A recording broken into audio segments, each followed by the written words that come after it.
দিল্লীত আমি 2জন এমপি পাঠাম, যোনে চৰকাৰ বনাব তাৰ লগত থাকিম আৰু আমাক এজন কেবিনেট মন্ত্ৰী দিব লাগে। এইটোৱেই बर'फ्राथ' गाखोखाया गारि बोरायाव। बिथाङा सुक्तियाव मा लिरनाय दङ नायनो मोनाखै।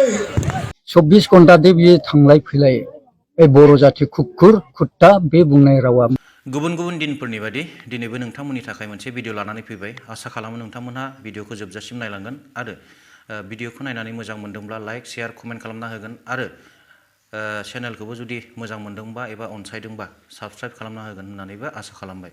दा दिनैनि आयदाफोराव आङो गोजाम गोदान माखासे भिडिअफोरखौ लगायमोन्देर खालामनानै बेफोर भिडिअनि सायावनो एसे सावरायनो सानदों। आसा खालामो नोंथांमोना बयबो इन्जय खालामगोन होननानै। दा भिडिअखौ जागायनायनि सिगां बयनिसिमबो आंनि अननाय आरो सिबिनायखौ जासिहरग्रोबाय। बेजों लोगोसेयैनो नोंथांमोन बयबो मोजाङैनो दं एबा अरायबो मोजाङैनो थागोन होननानै इसोरनि खाथियाव आरज गाबग्रोनाय जाबाय। दिनैनि आयदाफोरनि गेजेराव मोनसे गोजाम भिडिअखौ नायग्रोनि। बे भिडिअखौ नायखांनायनि उनाव जोङो लासैनो सावरायलांदिनि आरो बिनि उनाव जोङो नायलांबावगोन जे आथिखालनि बिपिएफ हान्जानि थासारि आरो सालाकाथि समस्तिनि जिहेतु एमसिएलए देरहासार बसुमतारी सारखौ बिआर फेरेंगा बिथाङा माबायदि बुंदों बेफोरनि भिडिअखौबो जों नायलांगोन आरो बर' हारिनि सायाव बर'नि ओनसोलाव थाफैनानै बा बर'नि ओनसोलाव साख्रि मावफैनानै बर' हारिखौ माबायदि नोजोरजों नायो सासे रेन्जार जिहेतु प्रान्जल तालुकदार दाखालि जिहेतु आनफर्चुनेटलि मोनसे घटना जानानै थांबाय, बे मानि थाखाय जाया बिनि सायावबो जोङो एसे सावरायलांगोन।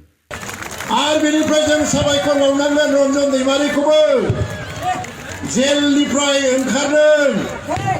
बिथाङा सुक्तियाव मा लिरनाय दङ नायनो मोनाखै, नाथाय दुलाराय बर' फरायसा आफाद आरो जोंखौ फोथायनानै बिथाङा मेगन मेसेबनानै सय होदों खौसेल' थांनानै थानांगौ होननानै। बे ससे भिडिअआ जोबोद गोजाम जाबाय, नाथाय अब्लाबो आङो बे भिडिअखौ दिनैसिमबो आंनि मबाइल फनानो जा एबा आंनि गुबुन गुबुन फाइलफोरानो जा बेयाव आङो सोनानै दोननाय जादों। मानोना दासिमबो जोंनि गेदेमा रन्जन दैमारि सारा जोबथेसालियाव थानांनायनि आन्दोआव थारैनो मा दंमारोमोन। थारैनो रन्जन दैमारि सारा सुक्तिनि जिहेतु दफाफोर बेखौ फरायालासेनो साइन होदोंमोन ना बिथांखौ फरायहोआलासेनो साइन होहोनाय जादोंमोन। दा सोंलुआ बेसो जानानै फैबाय। दा बेखौ रायजो राजाफोरा मा बिजिरनाय मोनो एबा मा मोन्दांथि मोनो प्लिज कमेन्ट सेक्सनाव लिरनानै हरदो। नोंगौ थारैनो बिटिआर एग्रिमेन्टनि गेजेरजों जोंनि बर'फोरनि गेजेराव गोबांथार जोंनि माहारियारि आफादफोरनि लिडारफोराबो दिनैहाय गोजौ गोजौ मासियाव थांनो मोनबाय, बेबो जोबोद मोजांनि बाथ्रा।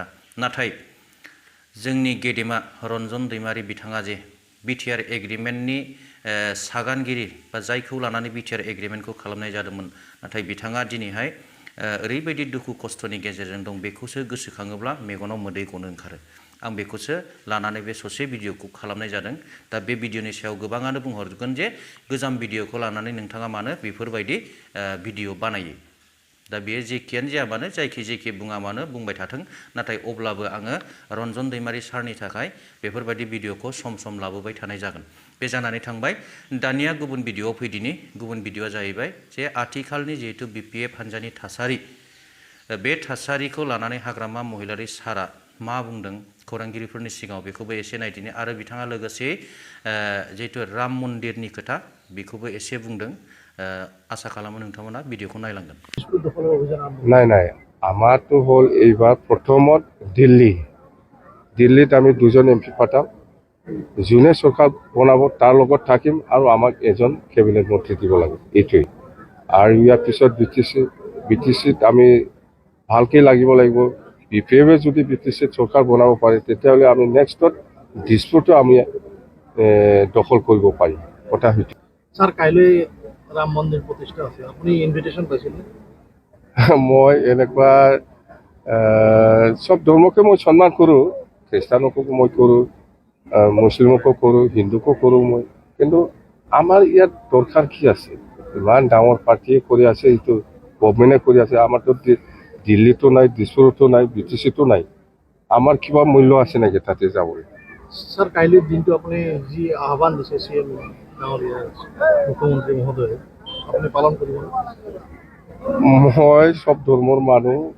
মই অহাকালি বিৰাট ডাঙৰ আৰ্টিষ্ট আহিব বাথৌ খেৰাই ৰিজৰ্টত, एटुके लय पेले मैं व्यस्त बे ससे भिडिअ'आथ' जानानै थांबाय दा बिनि गेजेरजों जोङो माखासे राजनितिकनि खोथाखौ मिन्थिबाय दानिया फैदो आथिखालनि जिहेतु बिटिआरनि इएम हाग्रा बिफाननि इएम रनजित बसुमतारी सार बिथाङा बिपिएफनि एमसिएलए देरहासात बसुमतारी सारनि सायाव मा खोथा बुंदों जे बिथांखौ आरो माबायदि मुवा बेसादफोरजों रुजुदों नायलांगोन होननानै आङो आसा खालामबाय बिथाङा लरग' थरग' जाबाय माने बिथाङा स्प्रिं गैयै नट बल्टु गैयै गंसे गारि बोराय बायदि जाबाय गतिके बेफोरबायदि गारि बोरायाव सोरबा मुसलमाना गारि बोराय बासाव गाखोआ बा बास बोरायाव गाखोआ सोरबा राजबंशियाबो गाखोला बर'फ्राथ' गाखोखाया गारि बोरायाव गतिके फैगोन 2023 मायथाइनि इसुआथ' गैखाला जों देरहाखाबाय 2022 आवबो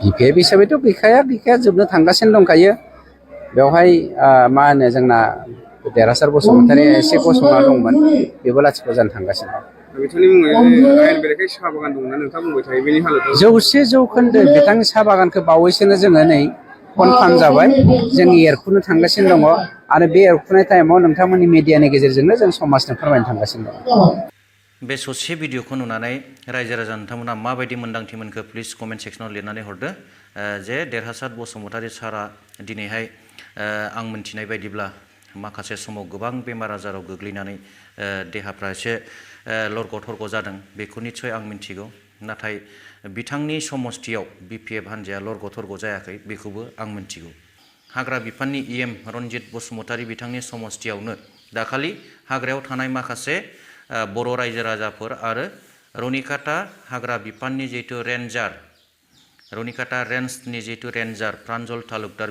बिथांमोननि गेजेराव माखासे दावराव दावसि जानानै थांबाय दा बिनि माखासे भिडिअ'फोर ओंखारदों जे बैफोर जाथाया माबोरै जाया गिबियावनो भिडिअ'खौ एसे नायग्रोदिनि बर'खौ नुनानै बियो मा नुखो 24 घन्टादे बियो थांलाय फैलाय बे बर' जाथि खुख्खुर खुट्टा बे बुंनाय रावा बबेसिम मा जाहैयो बेखौथ' जों बुजिया नै बेवहाय मोनसे बिराद जोंहा बिग्रायनाय सफैदों आरो हदाय दिन बे थांगोन फैगोन माबा मोनसेब्लाबो मावनानै थांखागोन बियो ओमफ्राय आरो होसोनायाव ओइ बर' जाथि खुट्टा खुख्खुर बेनोल' रावा आंनि बुंनांगौआ नैबेखौल' बे रेन्जारा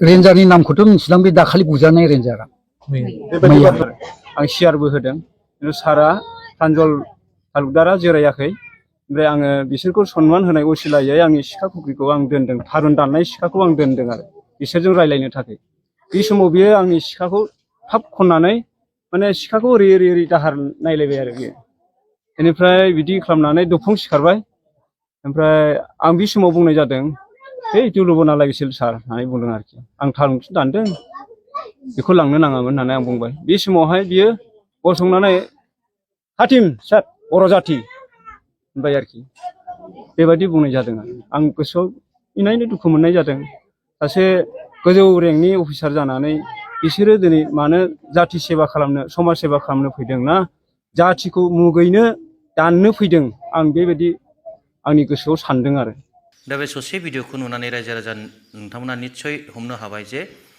हाग्रा बिफाननि इएम रनजित बसुमतारी बिथां थासेयावबो जे हाग्रा बिफाननि सासे रेन्जारा बर' ओनसोलाव थाफैनानै बा बर' ओनसोलाव साख्रि मावफैनानै बर'फोरनि सायावनो बेफोरबायदि थारैनो जुदि अयनाय अयथासार खालाममारदोंब्ला आरो बेफोरबायदि जुदि बाथ्रा बुंमारदोंबा बेनि सायाव जोंनि बर'नि दैदेनगिरिफोरा माबायदि रिएक्सन खालामगोन बा माबायदि फिनजाथाय होगोन बेखौसो नेनानै थानांगौ जाबाय नाथाय साननो गोनां बाथ्राया बेनो जे बिटिआर एग्रिमेन्टनि गेजेरजों जोङो बर' हारिया गोजोरै थामोनथा थानो हासिगोन बा थानो मोनबाय होननाय बाथ्राया बेसेबां सैथो बिनि सायावसो माने सन्देह जानानै फैबाय दा दिनैनि भिडिअ'खौ आं गोलावथार खालामनो सानासै आसा खालामो नोंथांमोनखौ उनाव लोगो मोनबावगोन दिनैनि भिडिअ'आ एसेनोसै थेंक इउ गोजोन्थों